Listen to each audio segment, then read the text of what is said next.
आमचे एकनाथजी शिंदे साहेब मुख्यमंत्री। लाज वाटते आज की तुम्हाला एवढ्या आदराने आम्ही भावासारखा आणि बापासारखा हा भारत देश सांभाळायला दिलाय, पण आज तुम्ही माझ्या शिवरायांचा महाराष्ट्र हा कुठे नेऊन ठेवलाय।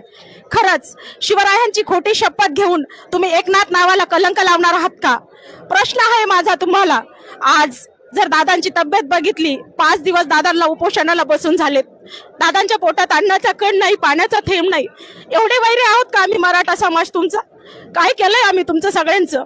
प्रत्येक 18 पगड जातीला घेऊन माझ्या शिवरायांनी स्वराज्य निर्माण केलं आणि आजही दादांसोबत 18 पगड जाती आम्ही एकत्र आहोत। का तुम्ही राजकारणाचा डाव रचताय माणसांवर? का चुकीचं वाटत नाही का शिंदे साहेब तुम्हाला? हे कसंही करा, काहीही करा, आदराने सांगतोय।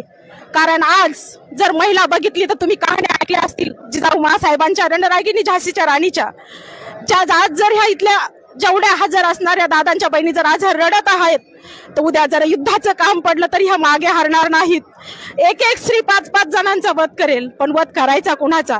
आपण आपलेच आहोत। म्हणून सांगते एकनाथजी शिंदे साहेब, जर तुमच्या नावाला कलंक लावायचा नसेल, शिवरायांची खोटी शपथ तुम्ही जी खाल्ली, त्या शपथेला जर कलंक लावायचा नसेल, तर तुम्ही लवकरात लवकर येऊन आमच्या दादांचं उपोषण इथं सोडावं आणि मराठ्यांच्या मुलांना आरक्षण द्यावं। हा आमचा जन्मसिद्ध अधिकार आणि हक्क आहे। आणि जर तुम्हाला आरक्षण मराठ्यांना द्यायला एवढाच त्रास होत असेल, तर समान कायदा करून टाका आणि जो मुलगा शिकेल तो पुढे जाईल आणि माझा भारत एकदम विकसित राहील। ज्या मुलांना 45% पडता, आज त्यांच्या हातामध्ये देश देताय आणि ज्याला 90% पडताय तो फाशी घेऊन मरतोय। कुठे नेऊन ठेवलाय तुम्ही महाराष्ट्र? माझा प्रश्न करते की मोदी साहेबांना आणि मुख्यमंत्री साहेबांना, आज जर भारत अन्न पाण्याचे राहत असतील तर मी सांगते महाकाल भक्त आहे। उद्या सकाळी तुमच्याकडे किती प्रॉपर्टी असली तरी तुम्हाला कॅन्सरच्या रूपाने अन्न पाण्याला तरसावं लागेल। जे लोक गाडीवर पदावर ही सगळी मजा बघताय, त्यांना देव कुठेही सोडणार नाही। कारण महाभारत साक्षी आहे, रामायण साक्षी आहे।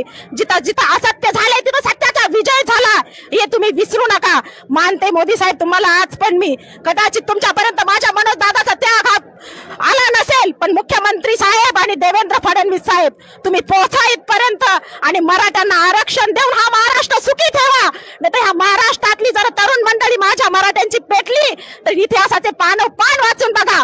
ज्या वेळे महाराष्ट्रात कुठली हानी झाली, मराठ्यांचं रक्त, माणूस नाही मेलेलं रक्त सुद्धा जागी होईल आणि हा महाराष्ट्र पेटवून टाकेल।